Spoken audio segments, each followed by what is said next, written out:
What can we do to help fight climate change? Is there anything we can do to help fight climate change?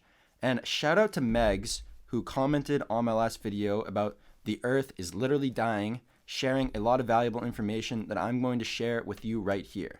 So she said, speaking as an undergraduate studying environmental engineering, it's hard to convey the urgency of the climate crisis without oversaturating gloom and doom to the general public.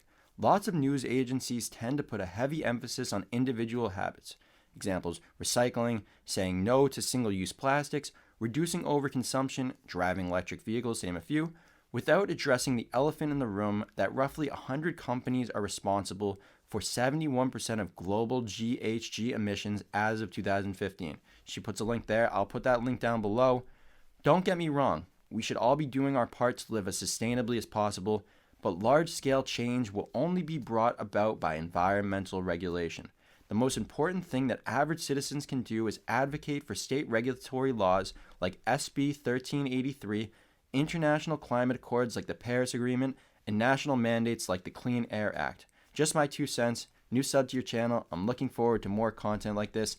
Then she shared this great thread on climate despair, which I'm going to go into and comment on it. But first of all, thank you for sharing that, Meggs. I love when people actually get into the nitty gritty and actually share examples of how we can work together. That's one of my goals for this channel, is just to try to create a community of people that are trying to look at these issues as objectively as possible to actually, try to help create some positive change in the world. So thank you. Again, anybody, just always share your 2 cents on these issues. And for now, just saying that we're going to be assuming that climate change is real. So if you don't believe in climate change, this video is not for you. Let's get into the video. Let's get into this thread. So this is a thread on Twitter from Jessica Law, at Jessica the Law. Shout out you on this one. So here we go. Okay, Twitter, look, it's time to have a talk. I've been seeing a lot of climate despair on here lately, and I understand it's cathartic to voice your deepest fears, but at this point in time, that despair is also a self-fulfilling prophecy. I work for an environmental charity, and this attitude of hopelessness is one of the biggest things standing in our way of making real change. It is absolutely possible to avoid climate apocalypse. The media paints it as a huge complex problem, but you'd be shocked how straightforward and relatively cheap it is. What's more, we're already beginning to take action. The world is moving towards renewable energy, protecting and restoring natural habitats that absorb carbon, campaigning to governments. Past successes show what's possible. The hole in the ozone layer is now fixed. The media focuses on the negative because it sells copy. A lot of environmental charities follow suit because they think it will incite action, but I think it does the opposite. We hear about the fight or flight response to fear, but there's another common response: freeze. I feel like a lot of my generation are frozen in indecision and inaction because of the seeming magnitude of the problem. Negative messaging exacerbates this, and we don't see enough coverage of successes that are already happening. I mean, fixing the environment won't be a walk in the park. Maybe we won't manage it, or we'll only partly manage it. That's another thing. It's not necessarily all or nothing. But wouldn't you like to say you tried, rather than just sat frozen in despair? So, what can we actually do? Well, individual decisions, eating less meat, taking public transport, buying less fast fashion, are all important, but we also need to change the system. As you may know, just 100 companies are responsible for 71% of global emissions. So carry on going to climate marches, vote for political parties that prioritize the environment, support environmental charities who have decades of knowledge and experience on how to lobby governments, and make practical change on the ground.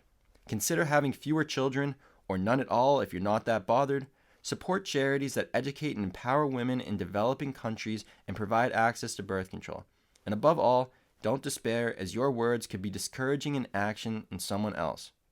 And even if it does all end, even if civilization crumbles, even if we are the last ever generation of humans to walk this earth, let's not waste our precious last few decades on doom and defeatism. Let's hold out onto hope, our humanity, and our very real power to make change. I just want to say first, shout out to at Jessica the Law. That was beautiful. I'm going to go into the interpretations now, and I just think that was very inspiring, first of all. I think we need more people like this. So, time for the interpretations. I really love pretty much everything that she said, but I'm going to be going into specific parts. So, the attitude of hopelessness and despair is a huge problem, and that's being exacerbated by the media. I completely agree. They're not showing the things that we actually have to do to fight this problem, and they also aren't showing the big cause of the problem, which is the 100 biggest corporations contributing to 71% of the GHG. Crazy. We can understand the danger that we're in. We don't have to deny that climate change is real, but we can still be hopeful. We can be optimistic. And being optimistic doesn't mean denying the realness of climate change. It means being positive whether or not we can make a difference. It basically means that, have you ever heard the phrase that if you think you can, you're right. If you think you can't, you're also right. You're going to be right with whatever you do. And I know a lot of arguments are going to be like, well, it's too big of a problem. Again, that's part of what she said. She said that the inaction, we have the fight or flight response, but we also have the freeze. And too many of us are caught in inaction. And I'll be honest, I think I felt as though she was calling me out, not by name, because she obviously doesn't know who I am, but I know that I was one of those people that kind of froze, that kind of thought that it was too big to make a difference. But I also know that I can make a difference now, as small as it may seem, because you don't actually know the effect of anything that you are doing. Everything is always going to have a ripple effect, the butterfly effect. Look it up. She also says that the climate apocalypse is quote unquote completely avoidable. I mean, I'm not really sure if it's completely avoidable because none of these corporations are just going to stop immediately, but I think it definitely was avoidable. It definitely was avoidable, but I think now we really have to take action probably within the next 2 or 3 years. Take real big action, try to change the system. Again, changing the system in 2 or 3 years is pretty much impossible. But I think that if we actually work together, there's a lot of people basically forming like a coalition or like a populist type of coalition, maybe it could work. She also says that the climate change problem may not be as complex as we thought. I kind of agree with that. I don't really think it's that complex. But then again, it could be that complex, really. And we've already been taking action and making a positive change. So understand the trajectory that we're on. We were on a downward spiral, absolutely. But as we're raising consciousness, as people are becoming more aware of these issues, as these issues are permeating public consciousness, a lot more people are wanting to stand up and take action. Take me as an example. I never used to be interested in this stuff, and now I'm interested because I believe that I can make an actual difference. Understand that the trajectory that we're on is an upward spiral, not a downward spiral. And you can be a part of helping to lift us up, or you can be a part of helping to tear us down, or just nothing in between. Some examples of what we can do to help are using renewable energy and helping to restore natural habitats and campaigning to governments. I think these are all good ideas. I'm glad that she used concrete examples because I'm not too well versed on these issues, and now I know specific things that I can help to do to basically help make a difference. She also says, I really like that the media focuses on the negative because it sells copy. Yes, it does, and media is stage orange. They care about materialism and money. The media could be making a positive difference and really helping the world, but it chooses not to in order to make more money. I'm calling out the media, all of them, because none of them are actually making a positive difference on this issue. They're contributing to the fear-mongering because that's what they are. They are fear-mongerers. And again, with fear-mongers, there are 3 responses to fear: fight, flight, or freeze. Many choose the freeze without even knowing that it's an option. But I was one of the ones who chose freeze, but I'm going to choose fight now because I think this is an issue that is worthy. This is an issue that is worthy of all of our times. It's literally as big as saving the planet Earth, saving the Earth that birthed us. Nice rhyme.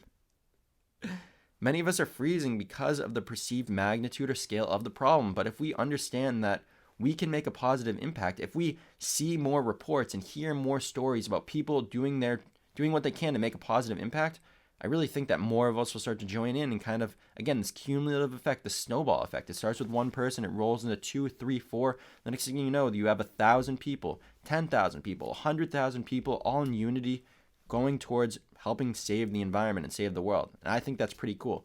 I think that's a pretty cool future that's not too far out because I'm optimistic. Again, cleaning the environment won't be easy, as she said. It won't be a walk in the park, but it's worth the effort. It's at least worth the effort for her.